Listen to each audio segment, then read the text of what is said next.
2019년 5월 19일 하나님께서 우리에게 주시는 말씀은 요한복음 8장 1절에서 11절입니다. 요한복음 8장 1절에 11절 말씀을 봉독에 올리겠습니다. 예수는 감람산으로 가시니라. 아침에 다시 성전으로 들어오시니 백성이 다 나오는지라 앉아서 그들을 가르치시더니 서기관들과 바리새인들이 음행 중에 잡힌 여자를 끌고 와서 가운데 세우고 주께서 말하되 선생이여, 이 여자가 가늠하다가 현장에서 잡혔나이다. 모세는 율법에 이러한 여자를 돌로 치라 명하였거니와 선생은 어떻게 말하겠나이까? 그들이 이렇게 말하면 고발할 조건을 얻고자 하여 예수를 시험함이러라. 예수께서 몸을 굽히사 손가락으로 땅에 쓰시니 그들이 묻기를 마지 아니하는지라. 이에 일어나 이르시되 너희 중에 죄 없는 자가 먼저 돌로 치라 하시고 다시 몸을 굽혀 손가락으로 땅에 쓰시니 그들이 이 말씀을 듣고 양심의 가책을 느껴 어른으로 시작하여 젊은이까지 하나씩 나가고 오직 예수와 그 가운데 섰는 여자만 남았더라. 예수께서 일어나사 여자 외에 아무도 없는 것을 보시고 이르시되 여자여, 너를 고발하던 그들이 어디 있느냐? 너를 정죄한 자가 없느냐? 대답하되 주여 없나이다. 예수께서 이르시되 나도 너를 정죄하지 아니하노니 가서 다시는 죄를 범하지 말라 하시니라. 아멘. 여러분 생각에는 성경의 다양한 사건과 상황들 중에 죄인들을 향한 하나님의 가장 큰 사랑, 또 가장 감격적인 아름다운 사건을 들려면 어떤 걸 선택하시겠습니까?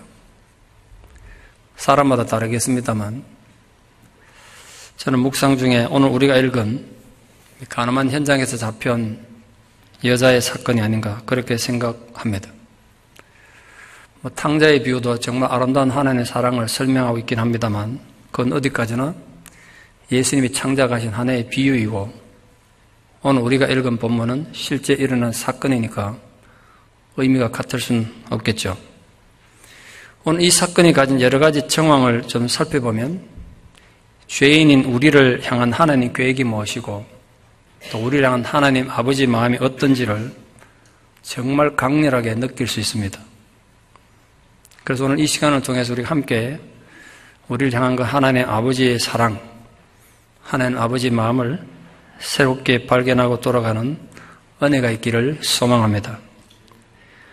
오늘 본문의 배경을 잠깐 좀 설명드리면 때는 큰 명절인 초막절이 막 끝난 직후이고 시간은 이른 아침이며 장소는 거룩한 성전입니다. 예수님 소문이 아마 초막절 때문에 그랬을 수도 있지만 이미 소문이 많이 퍼져서 이른 아침임에도 불구하고 많은 사람들이 예수님께 몰려들었습니다. 간밤에 감람산에서 아마 기도도 하시고 거기서 노숙을 하셨던 예수님은 성전 마당에서 군중에게 말씀을 가르치고 계셨습니다. 그때 서기관과 바리새인들이 음행의 현장에서 잡힌 여자를 끌고 왔습니다. 우리 성경에는 그렇게 되어 있지 않습니다만 헬라 성경에 하면 끌고 왔다라는 단어가 맨 앞에 도치되어 있습니다. 끌고 왔다. 서기관과 바리새인들이 한 여자를 음행 현장에서 이렇게 되어 있습니다. 그래서 억지로 끌고 왔다는 걸 이렇게 문장으로 벌써 강조하고 있습니다. 혹시 모르는 분에서 설명을 잠깐 드리면 서기관은 율법 해석학자이고 율법 교사입니다. 그들을 높여 부르는 말이 랍비입니다. 저는 오늘 우리 관심을 이 여자에게 좀 집중해 보려고 합니다. 그는 어떤 여자였을까요? 이 음행이 간음죄가 성립이 되는 걸 보면 그걸 유추해 보면 결혼을 했거나 최소한 결혼을 약속한 정혼한 여자여야 합니다. 처녀면 간음죄가 성립이 안 돼요. 문제를 일으킨 남자와 결혼을 시키게 돼 있어요. 음행죄가 성립되려면 결혼했든지 결혼을 약속한 정혼자가 있어야 돼요. 그녀에게 간음이 이 음행이 처음이었을까요? 어쩌다가 저지른 실수였을까요? 아니면 상습적으로 문제를 일으킨 그래서 부정한 여자로 이미 소문이 많이 난 그런 여자였을까요? 어쨌든 간에 음행한 현장에서 잡혔으니까 그때 그녀 기분이 어땠을까요? 옷은 제대로 입고 있었는지 잘 모르겠습니다. 그 성전을 끌려오면서 그 기분은 또 어땠을까? 한번 상상해 보십시오.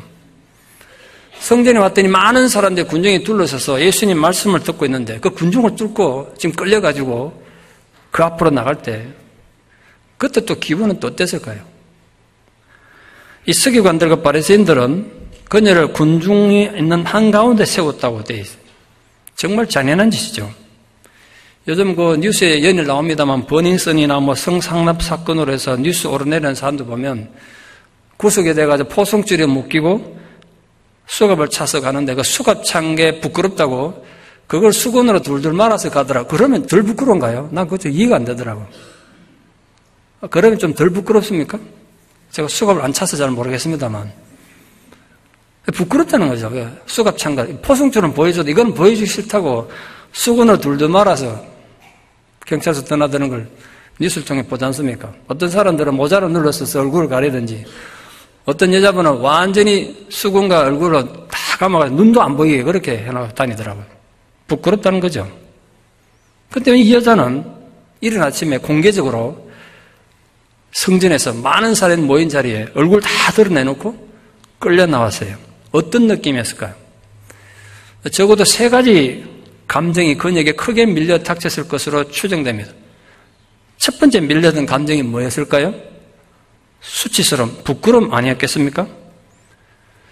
가늠하던 현장에서 잡혔단 말은 그 동네 사람이란 뜻이지 않습니까? 그러니까 거기 모인 사람들 중에 아마도 그녀를 알아보는 사람도 많았을지 몰라요. 이 나쁜 여자라고 부정한 여자라고 손가락질하는 군중들과 서기관들과 바리새인들에 의해서 마치 사냥감처럼 끌려다녔을 때 또 끌려 나왔을 때 얼마나 부끄러웠을까? 수치스러웠을까? 두 번째로 든 생각은 죽음에 대한 두려움이 아주 컸을 거예요.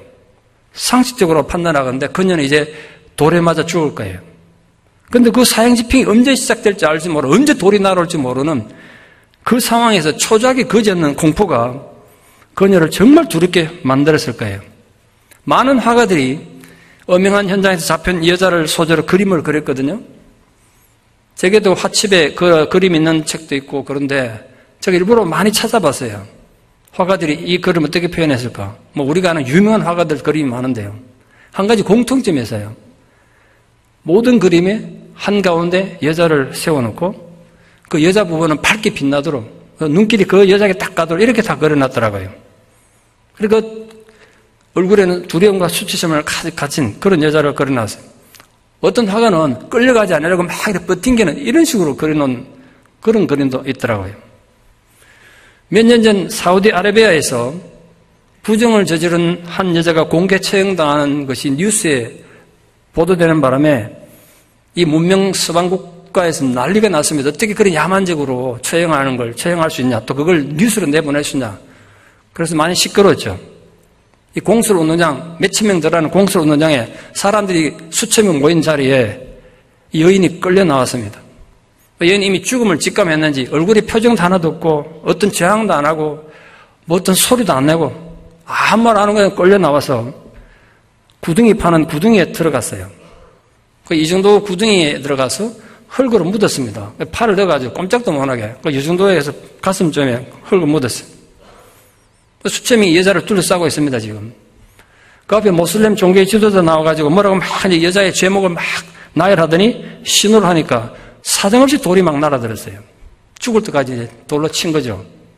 우리 뉴스에서는 그거 이제 허옇하게 처리를 해서 피가 나고 이런 건 잘 안 보이게 했습니다만 현지에서는 그대로 다 보여주고 뉴스가 보도된 거예요. 그래서 난리가 난 적이 있습니다. 지금 이 여자도 그렇게 될 운명이에요. 얼마나 두려웠겠어요. 세 번째 본능적으로 든 게 자책감, 후회의 감정이었을 것 같아요. 내가 왜 그랬을까? 왜 그런 바보짓을 했을까? 그래서 내가 오늘 죽음의 자리에, 이 수치스러운 자리에 서게 됐을까? 뭐 이런 생각 하지 않았겠습니까? 그런데 이 사건에서는 이해하기 힘든 점이 여러 개 있어요. 여러분, 음행은 혼자 저지른 죄가 아니지 않습니까? 상대 남자가 있을 거 아니에요. 근데 그 남자 지금 어디 있습니까? 율법에 하면 행음을 하면, 간음을 하면 남녀 쌍방을 똑같이 처벌하게 되어 있어요. 근데 본문에 보면 분명히 행음하던 현장에서 잡았다고 하지 않았습니까? 그럼 남자도 있었을 거 아니에요? 근데 남자는 어디 갔죠? 남자를 빼고 여자만 데려왔다는 건 지금 이 서기관들과 바리새인들이 불순한 동기를 갖고 예수님을 그냥 괴롭혀서 예수님 업무에 빠뜨려 죽이려고 하는 불순한 동기를 강하게 드러내는 거예요. 또 하나 서기관들과 바리새인들이 그토록 율법을 준수하는 데 열정을 가지고 있었다면 율법이 가르친 대로 그대로 해야 되지 않겠습니까? 율법의 규칙에 레위기나 신명기에 어떻게 되냐면 간음하는 자는 현장에서 처벌하도록 하게 됐어요. 그런데 이들은 현장에서 잡았다고 하면서도 성전에까지, 그 신성한 성전에까지 이 여자를 데리고 왔단 말이에요. 그 이유는 이걸 꼬투리로 해서 예수님을 고소하고 예수님을 처단하기 위한 그 말거리를 잡기 위해서였어요. 세 번째로 서기관들과 바리새인들이 예수님께 와서 도전적으로 이렇게 말합니다. 당신 그동안 하나님 말씀 율법을 많이 설교하지 않았느냐. 모세는 율법에 말하기를 이런 자를 돌로 치라고 명령했는데 오늘 중요한 단어가 여기 있어요. 선생은 어떻게 말하겠나이까? 이렇게 미끼를 던졌어요. 이때까지 이 유대인 지도자들은 예수님이 갈릴리 출신이라고, 갈릴리에서 선한 것이 나올 수 있느냐, 갈릴리에서 어떻게 선지자가 나올 수 있느냐, 이렇게 아주 무시했습니다. 그런데 오늘은 예수를 뭐라고 불렀냐면 우리 선생으로 번역됐는데 헬라어로 디다스칼로스예요. 율법에 정통한 율법 선생, 율법 학자라는 뜻이에요. 당신 율법에 정통한 디다스칼로스 아니냐 이렇게 높여 불렀어요. 이유가 뭘까요? 예수님을 존중했겠습니까?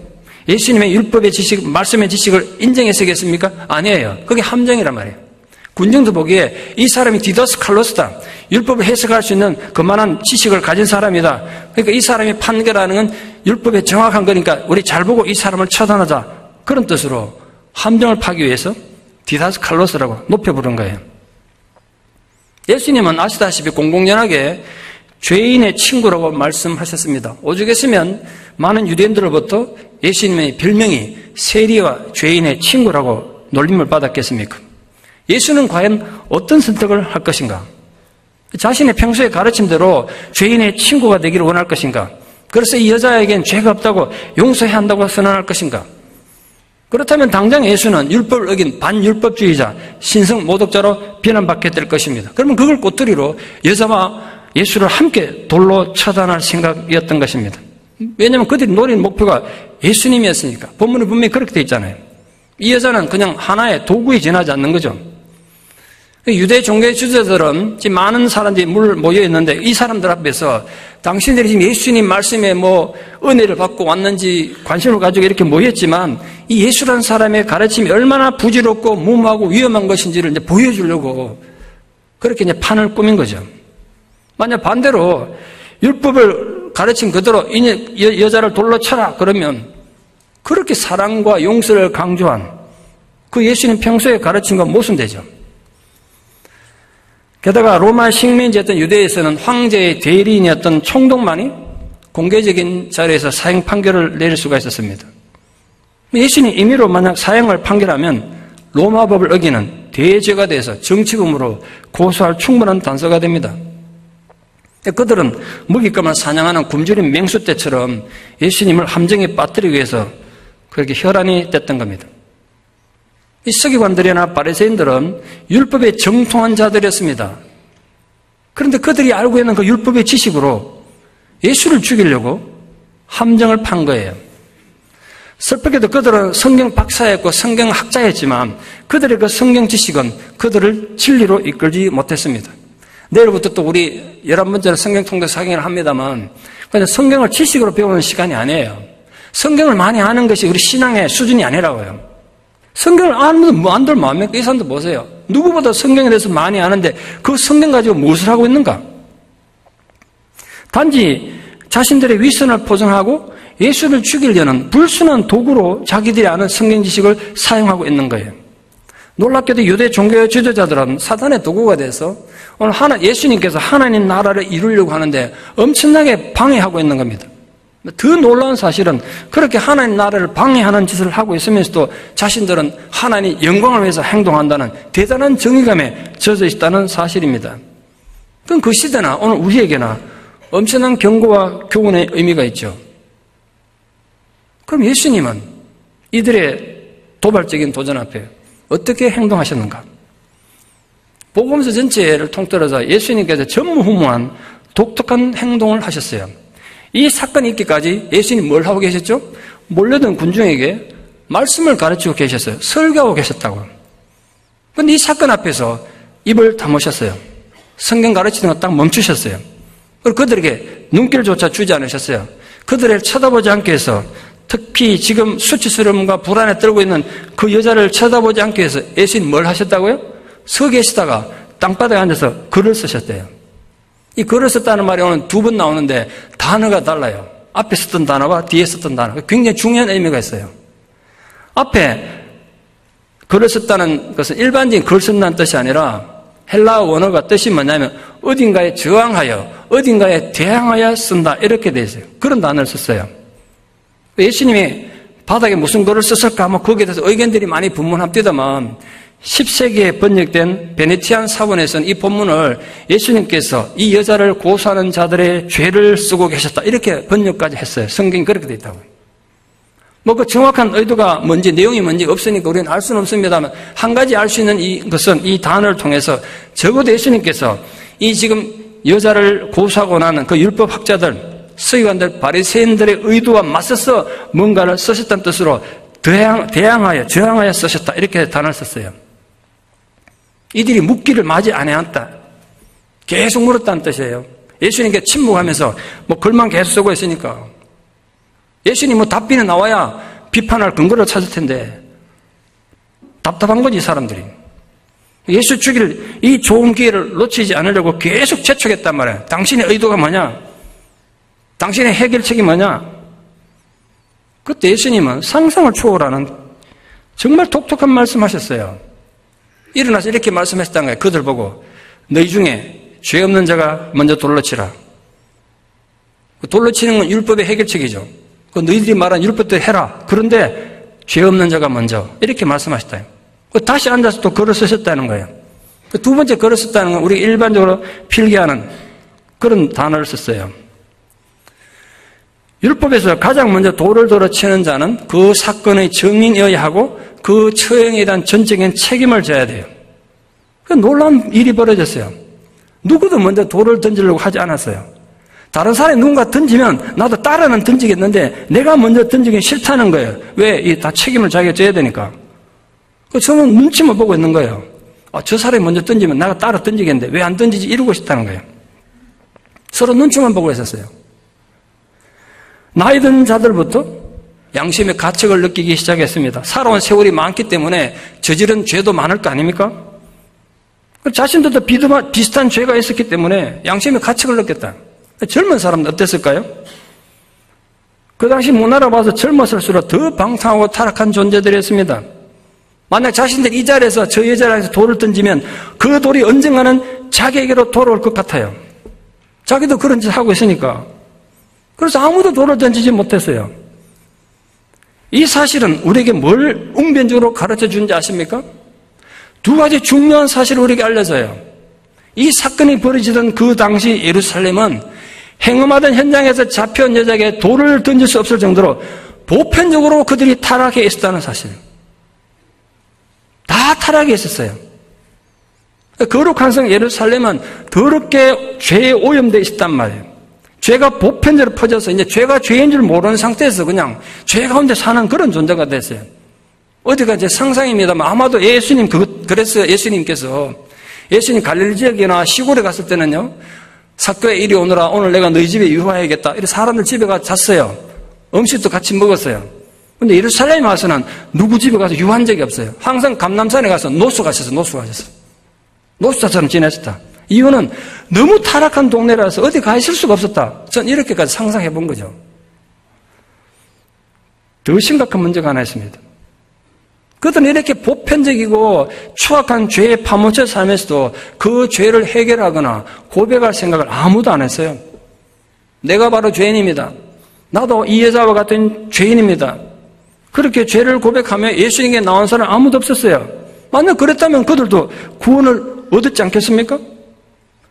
그리고 그들이 그토록 율법을 지키는데 열정이 있었다면 그들 가운데 그렇게 무슨 전염병처럼 창궐하고 있는 죄에 대한 안타까운 괴로움이 있어야 되는 거 아니겠어요? 그 죄를 보면서 괴로워서 견딜 수 없는 마음이 있어야 되는데 안 그랬다는 거예요. 결국 너희 중에 죄 없는 자가 먼저 돌로 치라고 하신 것은 이 바리새인과 서기관들이 너희들 입장에서 지금 남의 잘못을 심판할 자격이 있냐? 너희들 아무 자격 없다는 걸 예수님께 통렬하게 지적하신 거예요. 동시에 너희들이 지금 이 여자를 이렇게 끌고 와서 공개적인 재판, 인민재판 하는데 이 동기가 순수하지 못하다는 것을 예수님께 지적하신 거예요. 그들은 영적 소경 상태에서 빠져서 그들의 위선적인 모습을 드러나게 해서 하나님 앞에서 그들 삶이 어땠는지를 지금 예수님께서 예리하게 지적하신 거예요. 그들은 형식적으로는 율법의 수호자였는지 모르지만 실제 삶에서는 율법의 정신을 철저히 파괴하는 율법을 더럽히는 그런 자들이었습니다. 서기관들이나 바리새인들은 입만 열면 하나님의 이름을 덜먹이는 자들이었습니다. 하나님 정의를 실천하는 것을 대단한 자부심을 갖고 있었던 사람이에요. 그러나 정작 그들은 영적인 장님이어서 오직 자기 의만 내세울 따름이었습니다. 그런데 오늘 예수님 공격하러 온 이 자리에서 예수님 말씀을 통해서 그들이 그냥 하늘 앞에서 자신들의 실체를 발가벗겨져 드러나게 된 겁니다. 결국 그들은 너희 중에 죄 없는 자가 먼저 돌로 치라는 예수님 이 비수 같은 말씀 앞에 양심의 고통을 느끼며 도망치듯 다 돌아갔어요. 이유는 그들이 사람들의 눈이 무섭기 때문입니다. 거기 오래 있다가는 자신들의 정체도 탄로날 것 같아요. 자신들의 숨겨진 죄도 드러날까 봐 무서웠어요. 그들의 체면과 명예가 목숨 같은 것이었으니까. 자기 내면에 죄가 가득 차 있어도 사람들에게 박수받고 인정만 받으면 그만이었어요. 그래서 어떻게 보면 자신들의 죄도 회개할 수 있는 일생일대의 기회 앞에서 자신들의 죄를 내놓지 않고 다 도망간 것입니다. 그래서 또 질문이 하나 생겨요. 그들이 왜 순순히 떠나갔을까? 그들이 지금 목표를 가지고 왔는데 예수를 함정에 빠뜨려 죽이려고 혈안을 내서 그렇게 몰려왔는데 예수님 말 한마디에 그냥 이렇게 순순히 왜 몰려갔지? 이유가 뭘까요? 예수님 그 말씀에 응답할 만한 답변거리를 아무리 생각해도 찾을 수가 없었어요. 나는 죄가 없으므로 돌 던질 자격이 있다. 그렇게 말할 수 있는 사람 세상에 어디 있겠어요? 그들이 살아오면서 율법에 젖어서 율법의 사람으로 그렇게 거룩한 적 살았는데 한 번도 이걸 생각한 적이 없는 거예요. 자기 머릿속에 율법의 지식이 많이 있으면 거룩한 자인 줄 알았어요. 주일마다 안식일마다 가서 제사를 열심히 드리면 아주 위대한 신앙인 줄 알았어요. 그런데 남을 향해 돌 던질 만한 의의가 내게 없다는 사실을 한 번도 생각해 보지 못했는데 오늘 거기 부딪힌 거예요. 그들의 위선이 완전히 발가벗겨진 거예요. 거기 있을 수가 없었어요. 자신들이 예수님을 함정에 빠뜨릴 수 있는 절호의 기회를 잡았다고 의기양양했는데 얼마나 인정하기 싫었겠어요, 자신들의 패배를. 그러나 패배를 인정할 수밖에 없는 그 사실을 느끼면서 연장자들부터 깨달음이 더 많았으니까 먼저 도망가고 젊은 자들까지 그 수치술 현장에서 머물러서 도망갔다는 거예요. 다섯 번째로 그녀를 정죄하던 사람들 다 떠나고 이제 여자와 예수님만 남았습니다. 예수님께서 걸어서시다 일어나서 옆에 사람들이 아무도 없는 걸 보고 말했다고 되어 있어요. 그리고 이 여자를 이렇게 말해서 여자여, 다른 말은 귀나이인데 귀나이 이렇게 불렀어요. 어느 한 사람 변호해 주는 이 없이 정오와 경멸의 스승으로 돌을 들어 자신을 죽이려는 그 죽음의 공포 속에 철저히 홀로 서 있던 이 여자를 향하여 예수님께서 귀나이라고 불러주신 거예요. 이미 몇 번 설교를 드렸습니다만 이 여자야, 귀나이라는 호칭은 속된 표현이 절대로 아니에요. 예수님께서 자신의 어머니에게까지 사용할 정도로 여인을 존중히 여기는 정중한 호칭의 귀나이. 여자야, 우린 그렇게 번역했습니다만 사람들 눈에는 행음하던 현장에서 잡혀와서 당장 돌에 맞아 죽어야 될 죄인으로 보였지만 예수님 눈에는 그 영혼도 소중한 영혼으로 보였기 때문에 그렇게 정중하게 불러주신 거예요. 그리고 예수님 눈빛이 얼마나 따뜻하게 그 여자를 바라봤겠어요. 예수님 막 그녀를 경멸하면서 저 여자 눈빛으로 받겠습니까? 절대로 아니라고 생각해요. 여자가 기대하지 못했던 이때까지 자기를 바라보던 주변의 사람들과 다른 그 예수님의 따뜻한 눈빛을 바라보고 얼마나 위로를 느꼈어요. 얼마나 위로가 됐겠습니까? 예수님께서 세 가지 일을 말씀하셨어요. 첫째, 너를 고발하던 그들이 어디 있느냐? 너를 정죄하는 사람이 없느냐? 지금 예수님 몰라서 묻습니까? 일어나서 사람들이 없는 걸 보고 말했다는데 그런데 이렇게 물은 이유가 뭘까요? 저는 두 가지 이유라고 생각해요. 첫 번째 이유는 이제 네 주변에 너를 정죄하는 사람이 없다면 네가 네 자신의 죄를 깨닫고 회개해야 한다. 그 회개를 불러일으키기 위해서. 아울러서 이제 너를 정죄할 자가 없으니까 너도 너를 정죄하지 마라. 너의 죄책감에서 너의 죄에서 놓여 자유하라는 거예요. 그리고 오늘 본문을 통틀어서 가장 중요한 핵심적인 말씀을 이렇게 선언하셨습니다. 나도 너를 정죄하지 아니하노라. 온 동네에 소문난 파렴치한 여자, 이제 공개적으로 그녀의 비리가 공개돼서 온 세상으로부터 부정한 여자라고 손가락질 받게 될 한 여인, 그래서 모든 삶의 기대를 다 포기하고 죽음만 기다리던 한 여인. 그런데 예수님은 그녀를 향해서 나도 너를 정죄하지 않는다고 하셨어요. 예수님이 이 세상에 오신 목적은 심판이 아니라 용서입니다. 정죄가 아니라 회복이에요. 인간은 자신의 정의가 뭐라 돌든지라고 소리 지르고 군중신 내에 가지고 의의 심판을 주장할지 모르겠습니다만 하나님은 누가 봐도 죄인이 분명한 그 여자를 향하여 나도 너를 정죄하지 않는다 이렇게 선언하셨어요. 사실 그 자리에 이 여자를 심판할 수 있는 유일한 분이 예수님 아니었겠습니까? 그럼 주님은 돌을 던지지 않으셨어요. 오히려 예수님은 그 죄인과 자신을 동일시하셨어요. 예수님 자비는 단지 죄인을 용서하는 데 그치지 않고 자신을 죄인과 동일시하는 데 있습니다. 그게 우리 은혜예요. 우리처럼 문제 많고 위선적이고 교만한 인간들과 예수님이 아이고 인간들아 좀 잘 살아 이렇게 멀리서 우리를 지적하는 게 아니라 우리와 함께 오셔서 동일시하셨다고 그래요. 우리의 친구가 되어주셨어요. 그래서 기꺼이 죄인의 친구라고 불리는 걸 기꺼워하셨어요. 오늘 가늠한 현장에서 끌려온 이 비참한 여인은 이제 예수님과의 만남을 통해서 전혀 상상도 하지 못했던 꿈도 꿔보지 못했던 새로운 삶의 길이 있음을 알게 된 것입니다. 놀라운 기쁨을 체험한 여인은 이 과거의 굴레에서 벗어나서 새로운 길을 걸어갈 수 있게 된 겁니다. 여인을 대하시던 예수님 마음과 시선을 좀 묵상해 보기를 바랍니다. 예수님이 어떤 눈빛으로 이 여자를 보셨겠어요? 왜 그게 중요하냐면 그 초조한 죽음의 공포에 있던 그 불쌍한 죄 많은 여자를 바라보시던 그 주님의 눈길이 오늘 우리를 바라보는 주님의 눈길이기 때문에 그것이 같은 눈빛이니까. 그래서 우리도 우리 삶에서 실패해서 우리 삶에서 끔찍한 실수를 저질러서 모든 동네 사람들이 우리를 파렴치한 인간으로 비웃고 문제 많은 인간으로 정죄할 때 예수님 우리에게 이렇게 말씀하신다니까 그 따뜻한 눈빛으로 나도 너를 정죄하지 않는다. 여러분 절대로 잊지 마십시오. 여러분이 아무리 비참하고 아무리 고통스럽고 아무리 실패한 상황에서도 예수님 여러분을 향해서 이렇게 말씀하셨어요. 나도 너를 정죄하지 않는다. 잊으시면 안 돼요. 그리고 마지막으로 예수님 당부하셨어요. 가서 다시는 범죄하지 마라. 그저 운이 좋았다고 죽다 살아났다고 안도하면서 또다시 함부로 세상을 살아갈 것이 아니라 다시 얻은 생명이 부끄럽지 않도록 실천하는 신앙인으로 살아달라는 당부였습니다. 여러분 예수님의 용서는 삶의 변화를 요구합니다. 신앙의 핵심 여기 있죠. 여러분 삶의 변화가 없이 입으로만 하는 회개, 입으로만 용서는 의미가 없습니다. 예수님은 그녀에게 마지막으로 실천적 요구를 하셨어요. 다시는 죄를 범하지 마라. 내면 세계의 질서와 영적 성장이라는 유명한 책이 있습니다. 많은 분이 읽어보셨으리라 생각합니다. 혹시 안 읽어보신 분들은 꼭 한번 읽어보기를 권합니다. 내면 세계의 질서와 영적 성장. 적어도 제게는 이 책이 신앙적으로 인생을 통찰하는데 엄청난 도움을 준 책입니다.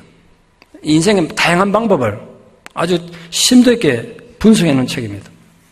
신앙적으로. 그 책을 쓰신 분이 고든 맥도나드 목사님이신데요. 그 사모님도 굉장히 훌륭한 분이세요. 그 훌륭한 사모님과 또 훌륭한 교회에서 성공적인 목회를 하던 뛰어난 목사님이셨습니다. 그런데 모든 것이 완벽해 보이던 그 상황 속에서 모든 게 완벽하고 풍파없는 삶을 자꾸 계속되니까 권태기가 왔어요. 그러다 이 목사님 그 권태기에 어떻게 실수를 저질러서 자기 교회 젊은 여자 성도와 부적절한 관계를 맺게 됐습니다. 그 관계 오래 지속된 건 아닌 것 같아요. 한순간의 감정으로 끝난 것 같은데 그리고 목사님 잊어버렸어요. 근데 여자가 그걸 가슴에 혼자 간직하고 있습니까? 저 세계지 목사가 나하고 이런 관계다 그런데 떠벌리죠 당연히. 자기 친한 친구한테 너만 알고 있으라고 떠벌렸다고요. 그 여자가 듣고 나만 알고 있겠습니까? 그걸? 당에 가서 얘기했죠. 교회가 발칵 뒤집어졌습니다. 이때 목사님은 그 교회에서 목회를 안 하고 그 교회가 워낙 큰 교회다 보니까 세계 도처의 선교단체가 있는데 그걸 총재로 거기에서 사역하고 계셨어요. 당에서 목사는 소환해서 징계했습니다. 고든 맥도날드 목사님은 당의 징계에 그대로 순복했습니다. 자신의 죄를 고백하고 회개했습니다. 대개 이런 경우는 그냥 목사를 쫓아내서 이럴 텐데 그 교회도 성숙하고 목사님도 성숙했기 때문에 그 장로님들 지시와 지도하에서 3년을 훈련받았어요. 당회원들 지도를 받았다, 징계를 받았다는 거예요. 그 3년이 지나고 나니까 당회원들이 목사님 이 정도면 충분히 하나님의 종으로 회복된 것 같다고 다시 목회 일선을 복귀시켜 주셨어요. 빌 하이벨스 목사님이나 찰스 스윈들 같다 이런 잘 아는 세계적 목사님들이 이 목사님 아껴서 회복식을 베풀어 줬습니다. 그래서 다시 목회를 시작해서 뉴욕의 아주 힘든 지역에 가서 가난한 자들과 사역을 했는데 아주 훌륭한 사역을 하셨습니다. 아주 성공적인 목회를 하셨어요. 그걸 본 이 장로님들과 그 교회 성도님들이 저 목사님 저 정도면 우리 다시 우리 교회 담임 목사야 된다. 이래서 그 교회 담임 목사로 다시 청빙해 가셨어요. 여러분 상상하기 좀 힘드시죠? 원래 80세 되셨던 고든 맥도날드 목사님은 지금도 세계적인 영적 지도자 또 은혜로운 신앙서적의 저술가로 활동하고 계십니다. 이것이 용서받고 용서하는 삶의 모습입니다. 과거의 실수를 인정하고 회개해서 하나님과 정상적인 관계를 회복하고 사람들과도 정상적인 관계를 누리는 것입니다. 하나님은 인간이 어떤 죄를 지었다 할지라도 하나님께 회개하면 모든 죄를 용서해 주시고 관계를 정상화시키는 힘을 갖고 계십니다. 결론적으로 제가 이 본문을 오랫동안 묵상하면서 가진 질문이 하나 있습니다. 물론 성경에 답은 없습니다만 제 질문은 이것입니다. 예수님을 만나서 이렇게 새로운 삶을 살게 된 이 여자는 그 이후에 어떤 삶을 살았을까? 어떻게 살아갔을까요? 이게 제 질문이었어요. 나도 너를 정죄하지 않는다는 예수님의 선포에 이 여인이 어떤 기분이 들었을까? 단지 정죄받지 않고 용서받은 것만이 아니라 분명히 죽을 목숨인데 예수님 때문에 살아난 거 아니겠어요? 만약 그날 그 자리에 예수님 먹고 그랬으면 돌에 맞아 죽는 거예요, 그냥. 근데 예수 때문에 내가 살았다. 이후에 그녀는 어떤 삶을 살았을까요? 또 어떻게 살아야 되는 것일까요? 나도 너를 정죄하지 않는다는 이 예수님의 그 사죄의 선언과 다시는 죄짓지 말라는 당부의 말씀을 어떻게 적용하며 살았을까? 이 질문 앞에서 가늠한 현장에서 잡혀온 여자 이야기는 바로 우리의 이야기가 되는 것입니다. 그녀가 살아갔던 길이 우리의 길이기 때문에 우리가 깊이 묵상해 볼 필요가 있습니다. 그리고 그게 오늘 우리에게 주어진 영적인 숙제이고 삶의 의무 아니겠습니까? 예수님 말씀의 권위를 생각해 볼 때 이 여인은 전혀 새로운 삶으로 초청돼서 새로운 피조물로 살아갔으리라 믿어 의심치 않습니다. 그녀가 어떻게 살았을까를 유추해 볼 수 있는 중요한 문학 작품이 하나 있는데요. 오늘 본문을 모티브로 했었던 유명한 소설이 나다니엘 호든이 쓴 주홍 글씨입니다. 내용을 잘 아시니까 다시 제가 덜먹이진 않겠습니다. 소설 속의 주인공 헤스터프리는 가늠한 여자라는 그 심판을 받고 가슴에 큰 붉은색 글자 어덜터리 가늠한 자란 A자를 달고 온 동네 사람들의 손가락과 비웃음을 받으면서 그렇게 묵묵하게 살아가면서 천사 같은 삶을 살아서 나중에 어덜터리 A가 엔젤의 A로 됐다고 그게 소설의 결론이란 말이에요. 그 모습에서 유추해 봤을 때 이 여인이 어떻게 살았을지 보여주는 거죠. 무엇보다 첫째로 그녀 고향 예루살렘에서는 이미 소문이 다 났잖아요. 그렇다고 그 고대시대에 연약한 여자의 몸으로 타 지역으로 이사가서 함부로 살 수 있는 게 아니에요. 누가 보호해줘야 되는데 함부로 못 간다고요. 그래서 분명히 그녀는 온 동네 비웃음과 손가락질 헤스터 프린처럼 비웃음 당하며 살았을 거예요. 그런데 그 비웃음을 견디고 수치를 견딜 수 있는 힘은 전 예수님 이 선언에 있었다고 믿어요. 나도 너를 정죄하지 않는다. 그녀는 예수님의 이 권위와 자비의 선언에서 자기 존중의 마음을 회복했던 거예요. 이기적이 되라는 뜻이 아니라 내가 얼마나 소중한 하나님 자녀인지를 아는 그 자기 존중의 마음, 자기 사랑하는 마음, 그걸로 하루하루 버틴 거예요. 또한 두 번째로 예수님을 통한 이 하나님의 자비, 용서와 죄사함의 의미를 깊이 깨달으면서 자신의 삶의 의미와 가치를 새롭게 가지며 살았을 것입니다. 죄책감이 짓누르지도 않고 수치심으로 위축되지도 않고 가장 비참한 상황에서 자신을 여인이여 귀나이 이렇게 존중하며 불러준 그 예수님의 크고도 강한 치유의 손길, 또 언제 죽임을 당할지 알지 못해 초조하게 죽음의 문턱에서 떨고 있을 때 너희 중에 죄가 없는 자가 먼저 돌로 치라 그러시면서 죄에 대한 전혀 다른 차원의 의미를 가르치셨던 예수님 안에 나도 너를 정죄하지 않는다고 죄사함의 의미를 깊이 깨닫게 해주시고 가서 다시는 죄 짓지 말라고 삶의 의미를 새롭게 가르쳤던 예수님. 결론은 이거예요. 너도 살아갈 자격이 있고 온 동네 소문난 부정한 여자여도 너에게도 희망이 있다고 손잡아주신 그 예수님의 그 따뜻한 위로가 그녀가 그럼에도 불구하고 살아갈 수 있는 이유였고 힘의 근거였습니다. 또한 그녀가 다른 삶을 살아갔던 증거이기도 합니다. 왜냐하면 성경에는 예수님을 만난 숱한 사람들이 등장하지 않습니까? 그들은 모두가 그들의 죄와 질병과 죽음의 공포에서 예수를 만납니다. 근데 하나같이 그 만남 이후에는 다른 삶을 살아갑니다. 오늘 이 여인도 마찬가지였을 것입니다. 그리고 예수님과의 만남 이후에 그녀의 변화된 삶의 특징은 정죄하는 자의 삶을 버렸다는 것입니다. 자신이 누군데 감히 남을 비판할 수 있겠어요? 예수님께서 1만 달란트 탕감받은 자가 100데나리온 빚진 친구를 정죄하다가 심판받은 그 달란트, 1만 달란트 비유로 해서 분명히 우리에게 이렇게 가르쳐 주셨어요. 많이 용서를 받은 자가 더 많이 하나님을 사랑하는 법이다. 오늘 행엄한 현장에서 잡힌 이 여인처럼 강렬하고 확실하게 하나님의 사랑을 체험한 사람이 세상에 어디 있겠습니까? 제가 묻습니다. 여러분에게는 하나님 나를 이렇게 사랑하시고 나를 용서해 주셨던 그 확실한 감정이 있습니까? 그 체험이 있습니까? 그거 없으면 걱정하셔야 돼요. 그걸 붙잡고 사셔야 돼요. 내 도덕성으로 사는 게 아니에요. 내 정의감으로 사는 게 아니라고요. 오늘도 문제 많은 나임에도 불구하고 하나님 나를 이렇게 사랑하시고 나를 지켜주셨던 그 사랑으로 사는 거예요. 그게 있으십니까? 오늘 이 여인처럼 사죄의 분명한 증거를 가진 여인이 또 어디 있겠어요? 그녀는 누군가를 정죄하고 비판하고 싶은 마음이 왜 없었겠어요? 살다 보면 미운 사람 왜 안 생기겠어요? 그때마다 자신이 받은 은혜를 생각했을 거예요. 내가 어떤 상황에서 사죄받고 용서를 받았는데 내가 뭐라고 감히 내 이웃을 비판할 수 있겠는가? 나는 저들보다 더 큰 죄인이었는데 나는 더 큰 용서를 받았는데 그 정신, 그 마음이 그녀 가슴에 너무나 크게 남아있었기 때문에 그녀는 비판하고 정죄하는 삶에서 자유로웠던 것입니다. 여러분 어떻습니까? 여러분 어떤 실수와 후회와 안타까운 상황이 있더라도 자신을 정죄하지 말고 용납하십시오. 부족하면 부족한 것이 내 자신이잖아요. 그걸 그냥 받아들이십시오.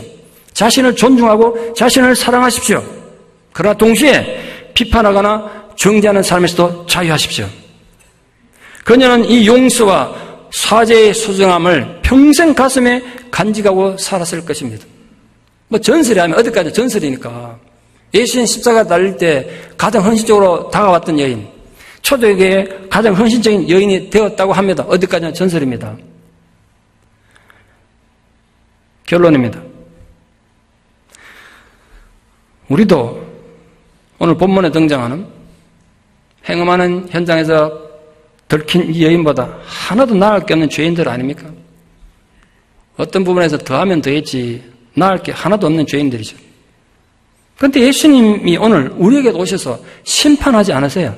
우리를 향해 돌 던지지 않으세요. 나도 너를 정죄하지 않는다고 위로하신단 말이에요. 많은 사람들이 간음증에 잡힌 여자에게 계속 말했을지 몰라요. 너 옛날에 간음했잖아. 넌 저주받은 존재야. 너 같은 인간은 돌에 맞아 죽어야 돼. 그러나 그녀는 세상의 비웃음과 저주에 귀를 기울이지 않고 예수님 말씀을 마음에 받아들인 것입니다. 그래서 이 간음증에 잡힌 여자 얘기가 바로 우리 이야기가 되는 거예요. 왜냐하면 사단도 매일 우리에게 이렇게 얘기할 거예요. 너 죄를 지었잖아.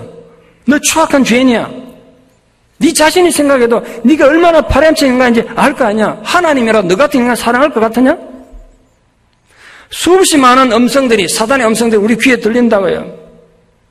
하지만 예수님은 전혀 다른 얘기를 하세요. 나도 너를 정죄하지 않는다. 사랑하는 여러분, 여러분은 이제 누구의 음성에 귀를 기울이시겠습니까? 여러분을 정죄하는 사단의 음성을 들으시겠습니까? 아니면 그럼에도 불구하고 여러분을 격려하고 위로하시는 예수님의 음성을 들으시겠습니까? 여러분의 죄책감을 건드리며 절망하는 세상의 소리에 귀를 기울이시겠습니까? 아니면 오늘도 변함없는 사랑과 자비의 눈길로 여러분을 위로하시는 주님의 음성에 귀를 기울이시겠습니까? 여러분을 결코 정죄하지 않으시는 그 예수님의 말씀을 오늘 받아들이고 돌아가십시오. 그 여자가 한 것이라곤 단지 예수님 말씀을 받아들인 것뿐입니다. 아무것도 한 것 없지 않습니까? 그러나 그 예수님 말씀으로 그녀는 변했습니다. 두려움과 근심의 삶이 떠나고 평안과 소망의 사람이 됐습니다. 절망이 떠나고 감사가 넘치는 여자로 변했습니다. 우리도 마찬가지입니다. 징그러운 송충이가 아름다운 나비로 변하듯이 여러분 과거가 아무리 추악하고 아무리 심각한 죄를 많이 짓고 실수를 했다고 해도 예수님 말씀만 내가 받아들이면 여러분의 현재와 미래도 변화될 것을 축원합니다. 그 약속을 믿으십시오. 운이 없게도 은밀한 간암 현장에서 붙잡힌 그 여자에게 얘기하신 그 예수님께서 오늘 이 시간 우리에게도 말씀하세요. 나도 너를 정죄하지 않는다. 여러분 그 말씀을 믿으시길 바랍니다. 그 주님과의 만남이 일어난다면 우리에게도 전혀 다른 세상이 시작될 것을 믿습니다. 그 주님의 음성이 여러분 양심에 들려오고 여러분 영혼에 들려와서 진정으로 여러분의 모든 실패와 죄책감으로부터 자유하게 되는 감격이 이 아침에 있기를 진심으로 축원합니다. 기도드리겠습니다. 사랑의 하나님, 놀라운 은혜와 사랑을 감사드립니다. 말로 다할 수 없는 수치스러움과 부끄러움과 죽음의 두려움이 우리에게 있는 우리는 죄인입니다. 우리는 죄인입니다. 세상은 우리를 늘 공격하고 심지어는 우리 양심조차 우리를 비판하고 공격합니다. 그래서 우리가 살아갈 방법을 잃어버렸습니다. 삶의 목표를 잃어버렸습니다. 살아갈 용기와 힘을 잃어버렸습니다. 지금 이 자리에 그런 과거의 상처와 죄책감으로 짓눌린 자들이 있습니까? 주님 이 시간 보혈의 손길로 다가오셔서 그 모든 죄책감을 거두어 가 주시옵소서. 그 모든 죄책감을 십자가에 못 박아 주시옵소서. 그리고 주님 직접 말씀해 주시옵소서. 나도 너를 정죄하지 아니하노라. 그리고 주님께서 그 따뜻한 위로와 격려의 눈빛을 주시며 손 내밀어 주의 성도들 일으켜 다시 살아가게 하시고 다시 일어서게 하여 주시옵소서. 예수님 이름으로 기도드리옵나이다. 아멘.